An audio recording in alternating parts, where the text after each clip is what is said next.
তার উম্মতের যারা সামনে সাহাবায়ে কেরাম, তাদেরকে নানানভাবে ইবাদতের ক্ষেত্রে উৎসাহ দিতেন।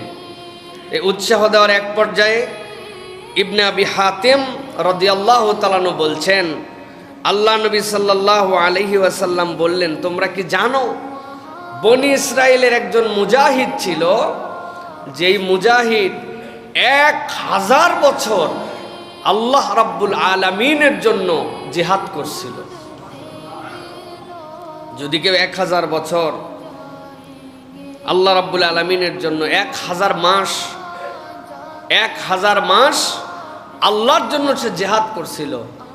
1000 মাস জিহাদ মানে কি?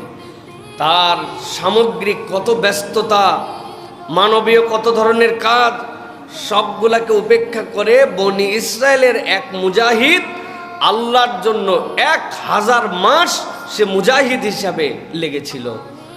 সাহাবায়ে কেরাম এটা শুনলেন, শোনার পরে তারা অবাক হয়ে গেলেন যে একটা মানুষ 1000 মাস অস্ত্র সংবরণ করে নাই আল্লাহর জন্য। আমাদের জীবনই শুরু হয় 15-20 বছর বয়স থেকে, এর আগ পর্যন্ত আমরা তো কিছুই বুঝি না। এরপরে আবার খাওয়া পড়া, সংসার, ঘুমানো, হায়াতি 70 বছর। 1000 বছরে তো হয়ে যায় তার 80+, আর আমি বাঁচলামই 70, বড় হলাম 10-15 বছর বয়সে।